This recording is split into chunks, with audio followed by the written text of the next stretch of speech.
வீரப்பனாரை 36 ஆண்டு காலம் காடுகளுக்குள் பத்திரமாக பாதுகாப்பாக அழைத்து சென்றவர் என்றால் ஒருவர் அது சேத்துக்குழியார் தான். வீரப்பனாரிடமிருந்தே கற்றுக்கொண்டு வீரப்பனாரையும் மிஞ்சி விட்டார் வேட்டை. அதே மாதிரி சேத்துக்குழியார் என்ன சொல்லிட்டார்னா வீரப்பனாரும் தட்ட மாட்டார். வீரப்பனாருக்கு எப்படி சேத்துக்குழி பக்கவலமாக இருந்தாரோ அதே மாதிரி தான் பேவி வீரப்பனும். அவன் என்னப்பா என்ன மாரி அவன்கிட்ட நீ எல்லாம் சொல்கிற அப்படின்னு மாமன் கூட சண்டை போடுறான். அதில் மூத்த பிள்ளைய பேவி வீரப்பன் மனசார விரும்புகிறார். பழனிக்கு வந்து முடி வளர்க்குறேன் உன் மகளை நினச்சி. அது கடைசி வரை அவருக்கு அந்த பொண்ணும் கிடைக்கல, அந்த சடையும் மொட்டையை எடுக்கலைன்னு வச்சுக்கிங்களேன். எப்போ பார்த்தாலும் உனக்கு இதே பொழப்பா இருக்குது, போனால் வந்தால் எங்கேயாரும் பொம்பளை பொழப்பாகவே இருக்குது. ஸ்டார் வாய்ஸ் நேயர்கள் எல்லாருக்கும் வணக்கம். இன்றைக்கி நம்ம கூட பார்த்தோம்னா பத்திரிகையாளர் மற்றும் நமக்கு வந்து வீரப்பனார் பற்றி பல்வேறு தகவல்கள் சொல்லக்கூடிய திரு முகில் வீரப்பனார் தான் நம்ம கூட இருக்கார். அவர் கூட பேசுவோம். சார் வணக்கம் சார். வணக்கம். எப்படி இருக்கீங்க சார்? நல்லா இருக்கேன். கண்டிப்பாக சார். நம்ம உங்களோட பல்வேறு தொலைக்காட்சி நேர்காணல், யூடியூப் நேர்காணல்லாம் பார்த்துருக்கோம். அதில் பார்த்தோம்னா வீரப்பனார் கொடுத்து பல்வேறு இன்ட்ரெஸ்டிங்கான விஷயங்கள்லாம் நீங்கள் சொல்கிறீங்க. அந்த வகையில் பார்த்தோம்னா அவரோட அணியில் இருக்கக்கூடிய 2 முக்கியமான நபர்கள் பற்றி தான் பேச போகிறோம். ஒன்று பேபி வீரப்பன், இன்னொன்று சேத்துக்குழி கோவிந்தன். நேமே கொஞ்சம் இன்ட்ரெஸ்டிங்காக இருக்குது அப்படின்னு தான் சொல்லி ஆகணும். நாங்கள் அந்த டிவிலலாம் அந்த அவரோட உண்மை கதையை ஒரு இதுவாக எடுப்பாங்க, தொடர்களாக எடுக்கும்போது அவங்க கேரக்டர் ரொம்ப இன்ட்ரெஸ்டிங்காக இருக்கும். யார் இவங்க எப்படி இந்த பேபி வீரப்பன் நேம் வந்தது, உண்மையாலுமே இவங்க எப்படிப்பட்ட நபர்கள், என்ன மாதிரி உதவிகள் செஞ்சாங்கன்றது எங்கள் யாருக்கும் தெரியாது. உண்மையாலுமே அவங்க ரெண்டு பேர் யார் சார், என்ன மாதிரி உதவிகள் செஞ்சாங்க? முதல்ல அண்ணன் சேத்துக்குழியார். அவங்க சொந்த ஊர் வந்து காவிரி அணை, குறிப்பாக மேட்டூர் அணை கட்டப்படுகிற போது அந்த மேட்டூர் அணைக்குள் இருந்த ஒரு கிராமம் சேத்துக்குழி. இன்றைக்கும் அந்த ஊர் அங்கே தான் இருக்குது. 2 சேத்துக்குழி ஆயிடுச்சு. இப்போ ஒன்று காவிரி கரைக்கு மேலே இருக்கிற சேத்துக்குழி, இன்னொன்று இடம்பெயர்ந்து வெவ்வேறு ஊர்களில் போய் தஞ்சமடைந்தவர்கள்லாம் அங்கங்கே சேத்துக்குழியார் அப்படிங்கிற ஒரு பரம்பரையில் வாழ்ந்துக்கிட்டு இருக்காங்க. அப்படி காவிரியிலிருந்து அப்புறப்படுத்தப்பட்ட ஒரு குடும்பம் தான் அண்ணன் சேத்துக்குழியாருடைய குடும்பம். இவங்க இடம் மாறி கர்நாடகாவினுடைய வீரப்பனார் பிறந்த தேசமான செங்கப்பாடி கோபிநத்தத்திலே போய் அடைக்கலமாயிடுறாங்க. அதுவும் செங்கப்பாடி கோபிநத்தம் கூட இவர்கள் போய் ஒரு 20 ஆண்டுகளுக்கு முன்னாடி அது அந்த ஊர் செதுக்கப்பட்டது. சமதள காடுகளை அழித்து அதை வயல் பரப்பாக்கி ஒரு கிராமத்தை உருவாக்கியிருக்கிறார்கள். அதுதான் கோபிநத்தம் செங்கப்பாடி. குறிப்பாக அண்ணன் சேத்துக்குழியார் வந்து சிறிய வயதிலே 9 வயதிலேயே காடுகளுக்குள் நடமாடி தெரிஞ்சவர். ஏன்னா அவர் வீடு அங்கே கோபிநத்தத்தில் செங்கப்பாடியில் காட்டு ஓக்குள்ள தான் இருக்கிறது மாதிரி இன்றைக்கி இருக்கு. அப்போ வீரப்பனாருடைய அறிமுகம் சிறிய வயதிலேயே அவருக்கு கிடச்சிருது. அதனால் வேட்டையாட போகும்போது வரும்போது இந்த தொழில்நுட்பத்தை, துப்பாக்கி தொழில்நுட்பத்தை, வேட்டையாடுகிற தொழில்நுட்பத்தை அவர் நல்லா கற்றுக்கிறாரு. அவங்க அண்ணன் தம்பி அவங்க பெரியப்பா சித்தப்பாக்கெல்லாம் 5 பேர் மொத்தம். இவருக்கு அண்ணன் தம்பிகளை பார்த்தீங்கன்னா நிறைய பேர் பிறந்திருக்காங்க, 5-6 பேர்னு நினைக்கிறேன். அந்த மாதிரியான ஒரு குடும்பம், கஷ்டப்பட்ட குடும்பம் தான். வீரப்பனார்கிட்ட போய் சேர்ந்ததுக்கு பிறகு அவர் காட்டை விட்டு வெளியில் வரல. சிறிய வயதிலேயே சேர்ந்து விட்டார். 13 வயசுலேயே ஐக்கியமாகிட்டார் காட்டுக்குள்ள. அவர் வீரப்பனார் செய்த முதல் கொலை வந்து மாதையன் தங்கவேலு படுகொலையிலேருந்து அண்ணன் சேத்துக்குழியார் கூடவே பயணிக்கிறார். அதுக்கப்புறம் அதே மாத்துக்குரியான் பட்டி கல்லறை இவங்க இருக்கும்போது கூட கோட்டையூர் பங்காளிகள் 5 பேர், முத்துக்குமார், தனபால் உள்ளிட்ட 5 பேரை படுகொலை செய்கிற போது கூட அண்ணன் சேத்துக்குழியார் இங்கே கூடவே பயணித்தார். அதற்கு முன்னாடி வீரப்பனாருக்கு மிகப்பெரிய நம்பிக்கைக்குரியவர் குஞ்சான் அப்படிங்கிற ஒருத்தர் இருந்திருக்கிறாரு. டிபி பெருமாள் என்பவர் ஒருத்தர் வந்து சக நண்பராக வாழ்ந்திருக்கிறாரு. அண்ணன் சேத்துக்குழியார் வந்து கொஞ்சம் கொஞ்சமாக வளர்ந்து வீரப்பனாருடைய இதயத்தை பிடித்தவர். ஒரு நாளும் நீங்கள் சேத்துக்குழியாரை பற்றி நம்ம பேசணும்னு சொன்னால், இப்போ தூங்குறோம்னு வச்சுக்கோங்களேன், மேலே ஒரு மரத்துலேருந்து ஒரு குருவி வந்து உட்காருன்னா டப்புன்னு முடிச்சு பார்ப்பார். இரவுலையே அவ்வளோ விழிப்பாக இருப்பார். ஆமாம். ஒரு இலை ஒடிஞ்சு விழுகுது அப்படின்னா டப்புன்னு முடிச்சு பார்ப்பார். எதுக்காக இது ஒடிஞ்சு விழுகுது? பயங்கரமான யோசனைக்காரர். அதே மாதிரி அவர் மாதிரி குறிபாத்து சூடுறதில் எவனாலையும் மிஞ்ச முடியாது. தூக்கி வச்சிட்டாருன்னா முடிச்சது. அந்த மாதிரியான ஒரு பெரிய, இன்னும் சொல்லப்போனால் வீரப்பனாரை 36 ஆண்டு காலம் காடுகளுக்குள் பத்திரமாக பாதுகாப்பாக அழைத்து சென்றவர் என்றால் ஒருவர் அது சேத்துக்குழியார் தான். ஏன்னா வீரப்பனார் வந்து என்ன செய்வாங்கன்னா, வேட்டையாடுதலில் மிக நுணுக்கமாக இருந்த அவர் வீரப்பனாரிடமிருந்தே கற்றுக்கொண்டு வீரப்பனாரையும் மிஞ்சி விட்டார் வேட்டையில். ஒரு எடுத்துக்காட்டு சொல்கிறேனே, ஒரு முறை வந்து யானை, ஒண்டி யானைன்னு அதுக்கு பேர். அது வந்து கூடுமானவரை என்னன்னா தனியாக தான் தெரியும். அந்த யானை வந்து இவரை முடுக்க போகுது, அதாவது சாவடிக்க போகுது. அந்த மாதிரி ஒரு தருணத்தில் ரொம்ப கிட்டத்தில் அப்படியே காடே அதிர்ற மாதிரி கத்திட்டு வந்துடுது. ஒரு சின்ன மரத்தில் ஏறிட்டு அந்த மரத்தை அப்படி அப்படி தும்பிக்கையில் போட்டு வளைச்சி ஒடிச்சு கீழே அவனை தள்ளணும் அப்படின்னு அந்த யானை முடிவெடுக்குது. தும்பிக்கை போடுறதுக்கு முன்னாடியே வந்து குறிபார்த்து சுட்டு அங்கனே வீழ்த்திருக்கிறாரு. அந்த யோசிக்கிற நேரத்தில் எல்லாம் தன் உயிரை பாதுகாத்து கொண்டவர். அதே மாதிரி வீரப்பனாருடைய மொத்த பண இருப்பு, வரவு செலவு எல்லாமே சேத்துக்குழியார் தான் பார்ப்பார். யாருக்கு எவ்வளவு கொடுக்கணும் அப்படின்னு இப்போ வந்து வீரப்பனார் சொல்லிட்டா உடனே எண்ணி கேஷை கொடுத்துருவார். 5 பைசா அதில் தொட மாட்டார். வீரப்பன் அப்படிங்கிறவருக்கு, வீரப்பனார் அப்படிங்கிற அந்த மாபெரும் மகத்தான மாவீரனுக்கு அப்படி சொன்னால் உடனே நடக்கும் அப்படின்னா அது சேத்துக்குழியார் மட்டும்தான். இவரும் எந்த பேச்சையும் தட்ட மாட்டார் அவர் சொல்லிட்டா. அதே மாதிரி சேத்துக்குழியார் என்ன சொல்லிட்டார்னா வீரப்பனாரும் தட்ட மாட்டார்.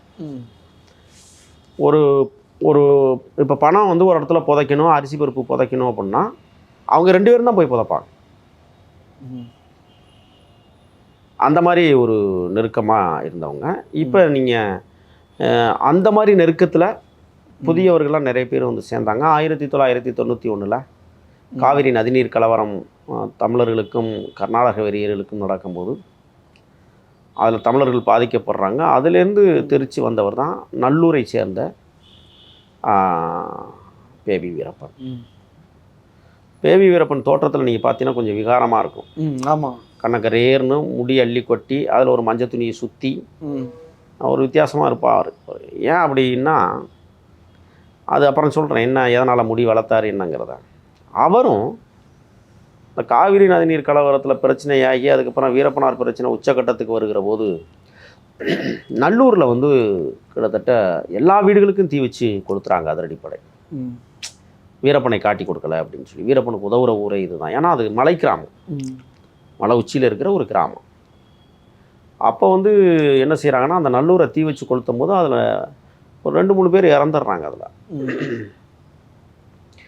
அதில் வந்து இவங்க அப்பாவையும் இவங்க சித்தப்பாவையும் தூக்கிட்டு போயிருக்கு போலீஸ். யார்? அந்த பேவி வீரப்பனுடைய அப்பாவையும் சித்தப்பாவையும் வந்து ராமபுரா காவல் நிலையத்துலேருந்து வந்து தூக்கிட்டு போயிடுறாங்க. தூக்கிட்டு போய் உரின்னு உரிக்கிறாங்க. அப்போ இவரை பேவி வீரப்பனையும் தேடுறாங்க. அவர் சின்ன பையன், 13-14 வயசு தான் ஆகுது. இவனையும் தேடும்போது போலீஸுக்கு வந்துட்டு காட்டுக்குள்ளே ஓடி போய் தெரிஞ்சவர். அவர் ஆக்சுவலாக ஆடு மாடு மேய்ச்சவர். இப்போ ஆடு மாடு மேய்க்கிற போது வீரப்பனார் வந்து பேவி வீரப்பன்கிட்ட பழகுறாரு. பழகிற சூழல் உருவாகுது காட்டுக்குள்ளே. பேவி வீரப்பனார்கிட்ட என்ன செய்கிறாருன்னா காசை கொடுத்து ஏதாவது வாங்கிட்டு வா, ராகி மாவு இருந்தால் எடுத்துகிட்டு வா, அரிசி இருந்தால் எடுத்துகிட்டு வா, இப்படி சொல்லும்போது ஒரு நம்பிக்கைக்குரியவராகவே பிறகு மாறிடுறாரு. அதனால் வீரப்பன் சரி என்ன, அதாவது மாமே மாப்பிள்ளை அப்படி தான் பேசிக்குவாங்க. 2 பேரும் வந்து தூரத்து உறவினர்கள் தான். அப்போ வந்து சரி மாமா நான் உன்னோட வந்துடுறேன் அப்படின்னு தான் அவன் பேசுவான். இவன் சரி மாப்பிள்ளை வா வா வா நம்மளோட பயணிக்க அப்படின்னு பேசிக்குவாங்க. அப்படி ஐக்கியமானவர் தான் பேவி வீரப்பன். அவரும் வந்து காட்டுக்குள்ளே வந்ததுக்கப்புறம் காடனுடைய நேக்கு போக்கு வந்து ஆடு மாடு மேய்க்கிறவங்களே கண்டுபிடிச்சிருவாங்க. அந்த வகையில் அவர் ஒரு பெரிய எக்ஸ்பீரியன்ஸ் பேவி வீரப்பன். துப்பாக்கி சுடுதல் பயிற்சி வந்து வீரப்பனாற்றை தான் வந்து எடுக்கிறார். எடுத்து அதிநவீன துப்பாக்கியெல்லாம் கையாளக்கூடிய திறமை வாய்ந்த நபராக அவரும் மாறுறாரு. அவர் வந்து வீரப்பனாருக்கு எப்படி சேத்துக்குழி பக்கவலமாக இருந்தாரோ அதே மாதிரி தான் பேவி வீரப்பனும் வந்து வீரப்பனாருக்கு ஒரு பக்கவலமாக திகழ்ந்தார். ஒரு வேட்டைக்கு போயிட்டு வாங்கடான்னா உடனே வந்து முன்னாடி கிளம்புறது பார்த்தீங்கன்னா பேவி வீரப்பனாக தான் இருக்கும்.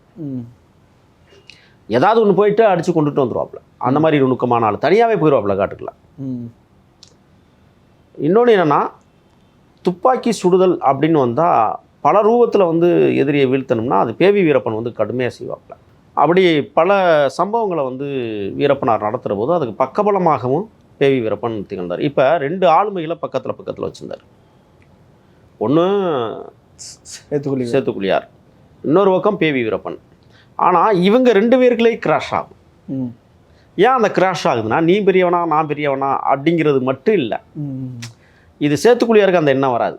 நம்மள ஒருத்தர் அப்படின்னு தான் அவரு நினைப்பாரு. ஆனால் அவன் என்ன நினைப்பான், என்ன மாரி அவன்கிட்ட நீ எல்லாம் சொல்கிற அப்படின்னு மாமன் கூட சண்டை போடுறது. ஆனால் அது எங்கே அவர் வந்து பேபி வீரப்பன் வந்து கொஞ்சம் தரம் குறைகிறாருன்னா, அவர் வந்து பெண்கள் விஷயத்தில் கொஞ்சம் வீக். அது ஒரு பெரிய மைனஸ் அவர்கிட்ட இருந்தது. அவர் வந்து இளமை பருவம், அவர் சாகும்போது 26 வயசு தான். அந்த முடி ஏன் வளர்த்தாருங்கிறதுக்கு இப்போ தான் நான் சொல்ல வரேன். பெச்சிலிட்டியை சேர்ந்த கந்தவேலுன்னு ஒருத்தர், அவருக்கு 5 பொம்பளை பிள்ளை. அவர் வந்து அதிரடிப்படைகிட்டையும் உளவாளியாக இருக்கிறாரு, வீரப்பனார்ட்டையும் உளவாளியாக இருக்கிறார். இந்த கந்தவேலுக்கு 5 பிள்ளை, அது அங்கே மளிகை கடை வச்சு அதிரடிப்படை கொடுத்துருக்கு. சாவம் பொருள் வாங்குறதுக்குலாம் வீரப்பனார்ட்ட காசு வாங்கிக்கிறது. இது எப்படி இருக்குன்னு பாருங்க, 2 பக்கமும் காய் நகர்த்துறது. 5 பொம்பளை பிள்ளையாச்சே, அதில் மூத்த பிள்ளைய பேவி வீரப்பன் மனசார விரும்புகிறார். ஏன்னா அவர் தான் அவர்கிட்ட கடைக்கு போய் நள்ளிரவில் அரிசி பருப்பு வாங்கிட்டு வர்றது, அவர் சேர்த்து வச்சுருப்பார் அதுக்குன்னு. அது சில நேரங்களில் காவல்துறையே அந்த அஜெண்டாவை உருவாக்கி வச்சுருந்தாங்க கந்தவேல்கிட்ட. நாங்களே அரிசி வாங்கி தரேன், நீ அதை கொடுத்துரு. அது எதுக்குன்னா விஷம் வச்சு கொள்றதுக்கு. அங்கே காட்டுக்குள்ள அந்த பொருள் வருதுன்னா அதை எப்படி பரிசோதிப்போங்கிறத நம்ம ஏற்கனவே நிறைய பேசியிருக்கிறோம். இப்போ பேவி வீரப்பன் போகவும் வரமா இருந்தான்னா மூத்த பிள்ளையை லவ் பண்ணுறாரு, அவர் காதலிக்கிறார். அது காதலிச்சா என்னங்கிறது பெரிய கேள்விக்குறி. ஆனால் பேசியிருக்காங்க, 2 பேரும் பேசியிருக்கிறாங்க. எல்லாமே பெச்சிலிட்டியில் வந்து மலைப்பகுதி, அது பெச்சிலிட்டியில் வந்து அருவியே இருக்குது, மேலேருந்து தண்ணி நிறைய ஊற்றும். ஒரு சின்ன அருவி இருக்குது அங்கே, நான் அதில் குளிச்சிருக்கிறேன். அந்த பெச்சிலிட்டியில் வந்து என்ன நடக்குதுன்னா, பேபி வீரப்பன் வந்து இப்படி விரும்புகிறத வந்து கந்தவேல்கிட்ட சொல்லிடுறாரு. அவன் மாலை நான் கட்டிக்க போகிறேன். அவர் வந்து என்ன சொல்கிறாரு, இல்லை அதெல்லாம் சரியாக வராது, நீ காட்டு வாழ்க்கை, உன் மேலே கேஸ் நிறையா இருக்குது அப்படின்னு சொல்லிடுறாரு. இவர் என்ன பண்ணிடுறாரு, நான் பழனிக்கு வந்து முடி வளர்க்குறேன் உன் மகளை நினச்சி, உன் மகன் என்னைக்கு என்னை கட்டிக்குதோ அன்றைக்கி நான் அந்த முடியை போய் பழனியில் எடுத்துகிட்டு வந்துடுவேன் அப்படின்னா அந்த முடியை வளர்க்குறாரு. சடை விழுந்துடுறது. ஆக்சுவலாக சில பேர் சொல்லுவாங்க அது தப்பு அப்படின்னு, அதுதான் உண்மை. ஆனால் சில பேர் என்ன செய்வாங்கன்னா, மாதேஸ்வரம் மலைக்கு முடி வச்சுருந்தார் நேர்த்திக்கடனா அப்படின்னு. மாதேஸ்வரம் மலைக்கு முடி வச்சுருந்தா அது வழியாக 1000 முறை போயிருக்காங்க. ஒரு முறையாவது போய், அப்பா இங்கே வாடா, பெரிய சடையால் பெரிய தொல்லையாக இருக்குது, போய் மொட்டை எடுத்துகிட்டு வா, எப்போ பார்த்தாலும் இந்த சடையை வச்சுக்கிட்டு முள்ளுகளில் இழுத்துக்கிட்டு திரிகிற அப்படின்னு கண்டிப்பாக வீரப்பனார் சொல்லியிருப்பார். ஆனால் அவர் பழனிக்கு வச்சுருந்தார். இந்த பிள்ளைய கட்டிக்கணும் அப்படின்னு. ஆமாம். அப்போ எப்படி போக முடியும்? போக முடியாதுல்ல. ஆமாம், அந்த பொண்ணு ஓகே சொன்னால் தானே போக முடியும். இல்லை ஓகே சொன்னாலே இவர் எப்படி போக முடியும்? ஆமாம், மாட்டிப்பார்ல வெளியில் போனா. ஆமாம், பெரிய சடையை வச்சுக்கிட்டுலாம் திரிகிறார் அவர். அது கடைசி வரை அவருக்கு அந்த பொண்ணும் கிடைக்கல, அந்த சடையும் மொட்டை எடுக்கலைன்னு வச்சுக்கோங்களேன். அப்படி வாழ்ந்துக்கிட்டு இருந்தார். இடையில வந்து என்னென்னா, சிக்கரசம்பாளையம் பகுதிகளில் அங்கே தங்கியிருக்கும் போது இந்த புல்லுக்கு வர்ற ஒரு பிள்ளையோட போய் வம்புழுத்தோ, அது ஒரு பெரிய பிரச்சனையாகி அதில் தான் சேத்துக்குடியார் வந்து பேவி வீரப்பனை அடிச்சு போடுறாரு. எப்போ பார்த்தாலும் உனக்கு இதே பொழப்பா இருக்குது, போனால் வந்தால் எங்கேயாவது பொம்பளை தேடுற பொழப்பாகவே இருக்குன்னு அடிச்சு போடுறாரு. அதுலேருந்து தான் 2 பேருக்குமே கொஞ்சம் கிராஷ் ஆகும். அப்பப்போ 2 பேருக்கும் சண்டை வந்துடும். சுட்டுப்பிடுவோன்டான்னு இவர் சொல்ல, நானும் சுட்டுப்பிடுவேன் அப்படிங்க. மத்தியஸ்தராக இருந்து நீதிபதியாக இருக்கிறது வீரப்பனாக இருப்பான். விட்டு தொலைங்கடா, போங்கடா, வேலையை பாருங்கடா அப்படிமா. அந்த இடத்துல அவர் கரெக்டாக இது பண்ணுவார்னு வச்சுக்கோங்களேன். அப்போ சேத்துக்குடியார்கிட்ட வந்து இந்த பணம், தோட்டாக்கள், மற்ற இன்ன பிற சில ரகசியமான விஷயங்கள்லாம் வீரப்பனார் வந்து அவர்கிட்ட கொடுக்கும்போது இவருக்கு பிடிக்காது. சுத்தரை யாருக்கிட்ட, பேவி வீரப்பனும் பிடிக்காது. சொல்லும்போது, என்னமாவா நான் உன்னை வந்து பெருசாக நினச்சிட்டு இருக்கேன், நீ என்ன இப்படியே வந்து என்னை வந்து இல்லாமல் பண்ணுற அப்படி இப்படின்னு அவங்க 2 பேருக்குள்ளே அப்பப்போ சண்டை வரும். ஏன்னா சொந்தக்காரர் வேற இல்லை. பேவி வீரப்பனும் வீரப்பனாரும் சொந்தக்காரங்க, சேத்துக்குடியாரும் வீரப்பனாரும் சொந்தக்காரங்க இல்லை. ஆனால் ஒரு ஊருக்காரங்க. எப்போ அவங்க இடம்பெயர்ந்து போனதால்.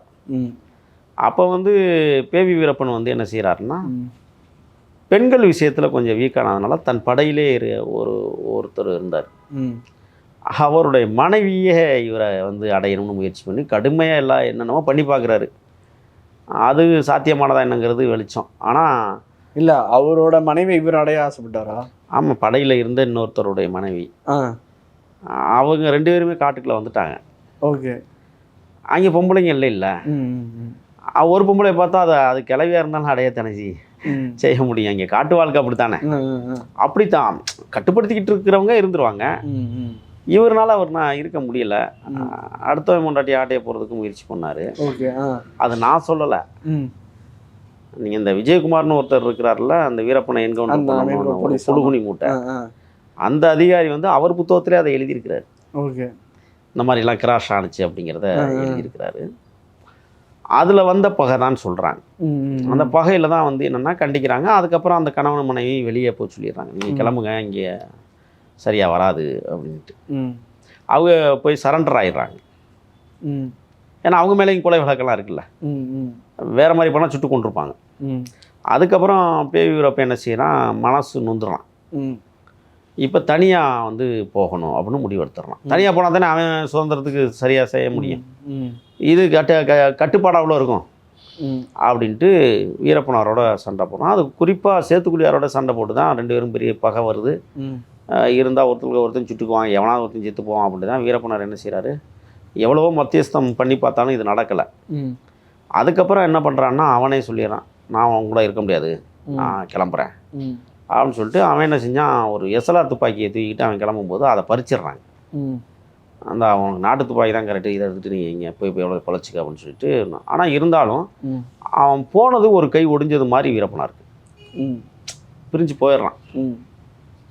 அடிக்கடி பிரிஞ்சு போவானா, 4 நாள் இருந்துட்டு எங்கேயாவது சுற்றி தெரிஞ்சு திருப்பி படைக்கிட்ட வந்துடுவான். சரி, அப்படி தான் இவன் போகிறான், போயிட்டு திரும்பி வந்துடுவான்னு தான் இவங்க நினச்சது. எங்கேயாவது இருப்பான், இருந்துட்டு வந்துடுவான், நம்மள்கிட்ட வேறு எங்கே தனியாக போய் நிற்பான் அப்படிங்கிற மாதிரி. ஆனால் இங்கே என்ன நடந்திருக்குன்னா, அந்த கந்தவேல் இருக்கான் பாருங்க, அவன் மகளை கல்யாணம் பண்ணிக்கிறதுக்கு பேவி வீரப்பன் துடிக்கிறாங்கிறது கந்தவேல் மூலமாகவே உளவுத்துறைக்கு தகவல் போயிடுச்சு. அப்போ உளவுத்துறை என்ன செய்யுதுன்னா, கந்தவேல் மூலமாகவே அந்த பகையை தீர்த்துக்கணும் அப்படின்னு முடிவு பண்ணுறாங்க. அப்படி கந்தவேலு மூலமாகத்தான் பேவி வீரப்பனுக்கு வந்து என்ன செய்கிறாங்கன்னா, போய நீ எதுக்கு இவங்களோடலாம் தெரியுற, நீ தனியாக வந்தீங்கன்னா என் பிள்ளைய உனக்கு கட்டி கொடுத்துருவேன், கேஸெல்லாம் நான் பார்த்துக்கிறேன் அப்படின்னு இப்போ அவனை கன்வின்ஸ் பண்ணுற வேலையெல்லாம் நடக்குது. இது எப்படின்னா, ஒரு 3 பேரை வந்து வீரப்பனார் வந்து காட்டுக்குள்ள அழைச்சிட்டு போகிறார். ஒரு டிஎஸ்பி, ஒரு வாத்தியார், டிஎஸ்பியோட தம்பி, மொத்தம் 3 பேரை காட்டுக்குள்ளே அழைச்சிட்டு போகும்போது உள்ள காட்டுக்குள்ளே வந்து வீரப்பனாருடைய தம்பி அர்ஜுனனுக்கு வந்து தொலைவாழை நோயின்னு ஒரு நோய் வந்துடுது, பூச்சி கடிச்சு. அதை அறுவை சிகிச்சை பண்ணால் தான் அந்த இது சரியாகும் அப்படிங்கிற ஒரு முடிவுக்கும் வந்துருச்சு. இல்லைன்னா கால் எடுக்க வேண்டிய சூழல் அர்ஜுனனுக்கு. அப்போ வந்து சேகர்னு ஒரு மாவட்ட ஆட்சித்தலைவர் கோயம்புத்தூர், இவங்க 3 பேரையும் காட்டுக்குள்ளே வச்சு என் தம்பியை வந்து சிகிச்சை அளித்து என் கூடவே அனுப்பிடுறோம், அப்போ தான் அந்த 3 பேரையும் விடுவேணும் ஒரு பெரிய டிமாண்ட். அது பரபரப்பாக போன காலகட்டம் அந்த 96களில். அப்போ வந்து பேவி வீரப்பன் தான் பேச்சுவார்த்தைக்கு வர்றது. எங்கே, மாவட்ட ஆட்சித்தலைவர்கிட்ட. மாவட்ட ஆட்சித்தலைவர்கிட்ட வந்து அட்டனகால் போட்டுக்கிட்டு உட்காந்துருக்கேன், அவன் பெரிய சண்டியர் மாதிரி. அப்புறம் வீரப்பனார் வைத்த சில கோரிக்கைகளை நிறைவேற்றி பார்த்தாங்க. அதுக்கப்புறம் நிறைவேற்றாத கோரிக்கைகளை நிறைவேற்ற முடியல. அதுக்கப்புறம் அதிரடிப்படை காட்டுக்குள்ளே வந்து அந்த 3 பேரை மீட்டுடுறாங்க. இப்போ போலீஸ் காவலில் இருந்த அர்ஜுனனை கர்நாடகா வந்து என்ன செய்யுதுன்னா, பல கேஸ் இருக்குது எங்கள்கிட்ட ஒப்படைக்கணும், அவங்க எடுத்துகிட்டு போய் சயனடை கொடுத்து கொண்டுடுறாங்க அர்ஜுனனை. அது வேறு விதமாக கொண்டாங்க, வண்டிகளை வச்சு. சில அவங்களே என்ன சொல்லிக்கிட்டாங்கன்னா, இல்லை சயனடை தின்னு செத்து போயிட்டாங்க 2 பேர் அப்படின்னு அவங்களே அறிவிச்சு விட்டாங்க. ஆனால் ஆக்சுவலாக வந்து ஆண் உறுப்பை போட்டு இழுத்து ஆண் கத்தும் போது சயனடை உள்ளே போட்டு கொண்டுட்டாங்க அர்ஜுனனை. அது ஒரு நாளைக்கு பேசுவோம். அதுக்கப்புறம் வந்து பேவி வீரப்பன் என்ன செய்கிறான், தனியாக போயிடுறான். கந்தவேலு பேச்சை கேட்டு தனியாக போகும்போது வந்து தாளவாடி வனப்பகுதி பக்கம் வந்துடுறாங்க அவங்க. வீரப்பனாருக்கும் அந்த படை வந்து இங்கிட்டு கோபிச்செட்டிப்பாளையம் பக்கம் வந்துட்டாங்க. அவர் அங்கே போய் என்ன செஞ்சுருக்கிறாரு, இதே பனிக்காலம் தான், பனி மழையும் சேர்ந்த காலகட்டத்தில் கந்தவேலும் கூடவே திரிகிறாப்புல. யார் பின்னாடி, பேவி வீரப்பன் முன்னாடி. அப்போ பொண்ணு இல்லை, அந்த ஆசையில் தானே அவர் திரிகிறாரு.